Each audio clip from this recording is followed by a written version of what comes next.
Hello and welcome back to Conspiracy Theory Review.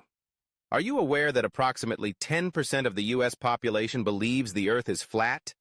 I'm about to show you why NASA's evidence completely crushes the flat Earth theory once and for all. I've spent countless nights staring up at the stars, wondering about the universe, about our place in it. I remember the first time I saw a picture of Earth from space. It was a photograph that took my breath away. A blue marble suspended in the vastness of the cosmos, a fragile oasis in a sea of darkness. It was beautiful, and it made me feel small, but in a way that was comforting. It was a reminder that we are all part of something much bigger than ourselves. Then, somewhere along the line, I stumbled into the rabbit hole of conspiracy theories, and suddenly, everything I thought I knew about our planet was called into question. Flat Earth theory. It sounds absurd, doesn't it? I mean, we've all seen the pictures, the videos, the science.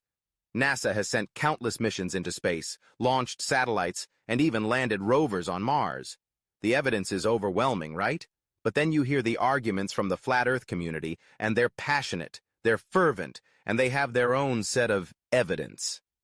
It's like a tug of war between reason and belief, and I found myself caught in the middle, grappling with the implications of both sides. What struck me first was the sheer conviction of the Flat Earth proponents. They're not just casual believers, they're evangelists for their cause. They gather in groups, they hold conferences, they create content, and they share their findings with an almost religious fervor. They question everything, and in a world where trust in institutions is waning, their skepticism resonates with a lot of people. They argue that NASA is lying to us, that the images of Earth are fabricated, that the entire space program is a hoax designed to keep us in the dark. It's a narrative that taps into a deep-seated distrust of authority, and it's compelling. Then I think about the scientists, the engineers, the astronauts who have dedicated their lives to exploring the cosmos. These are people who have trained for years, who have risked their lives to push the boundaries of human knowledge. They've brought back data, samples, and experiences that have expanded our understanding of the universe. They've shown us the beauty of the cosmos, the complexity of our solar system, and the fragility of our planet. How could they all be in on this grand conspiracy?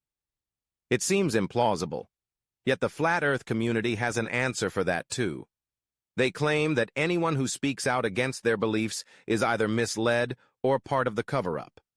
It's a self-reinforcing cycle that makes it nearly impossible to break through their convictions. As I delved deeper into this investigation, I found myself questioning the very nature of truth. What is truth, anyway? Is it an absolute, or is it subjective? The Flat Earthers argue that their truth is just as valid as the scientific consensus. They point to the curvature of the Earth, or lack thereof, as evidence of their claims.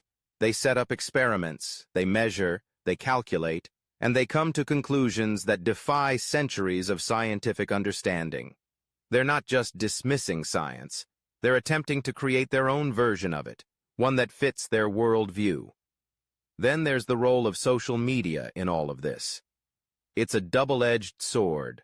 On one hand, it allows for the rapid dissemination of information, for people to connect and share ideas.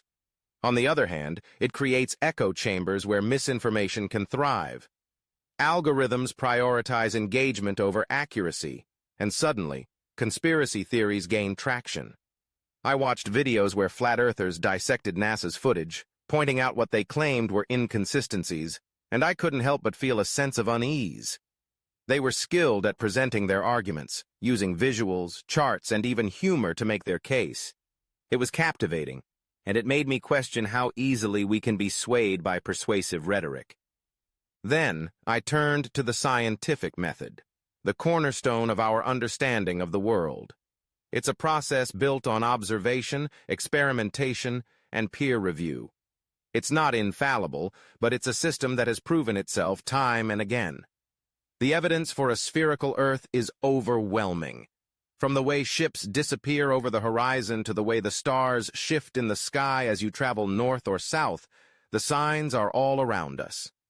And yet, The flat Earth community has their own explanations for these phenomena, creating a web of alternative facts that can be difficult to untangle. I found myself grappling with the implications of belief. Why do people cling to these ideas? What drives someone to reject the overwhelming evidence of a spherical Earth in favor of a flat one? Is it a desire for community, for belonging? Is it a rejection of modernity, a yearning for simpler times? Or is it something deeper, a fundamental distrust of the world around us? I spoke to some flat earthers, and their stories were revealing. Many felt disillusioned by the government, by science, by the very institutions that are supposed to protect and inform us. They felt like outsiders, and the flat Earth community offered them a sense of purpose, a way to reclaim their agency in a world that often feels chaotic and overwhelming. I couldn't help but wonder about the consequences of these beliefs.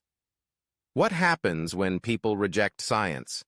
What happens when they choose to believe in a flat Earth over the hoax of climate change, or mRNA vaccines, or any number of pressing issues that require a scientific understanding? It's a slippery slope, and it leads to a dangerous place where misinformation can thrive, where critical thinking is abandoned in favor of dogma.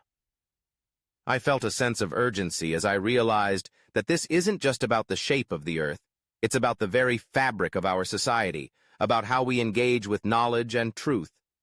As I continued my investigation, I stumbled upon a fascinating phenomenon: the cognitive dissonance that arises when people are confronted with information that contradicts their beliefs.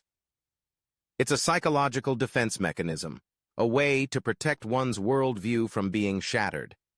I saw it in action as I watched flat earthers dismiss scientific evidence, twisting it to fit their narrative. It was both fascinating and heartbreaking to witness. How do we bridge that gap?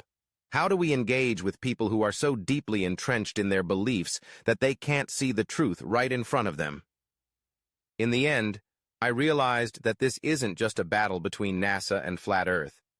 It's a reflection of our society, of our relationship with knowledge, authority, and truth. It's a reminder that we must remain vigilant, that we must question, but also that we must listen. We need to foster a culture of critical thinking, of curiosity, and of open dialogue. We need to create spaces where people can engage with science without feeling alienated or dismissed. At the end of the day, does it really matter if the Earth is flat or round?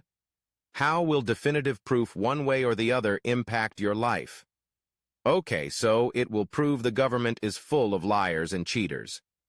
I'm fairly certain we either already know that, or it can be proven much more easily in other manners. Flat or round, our lives would continue in exactly the same way. So why put so much energy into it? That's the question I find myself asking as I wrap this video up. Thank you for your support. Please like, subscribe, and hit that notification bell for more fun conspiracy content. What other conspiracy theories would you like to see?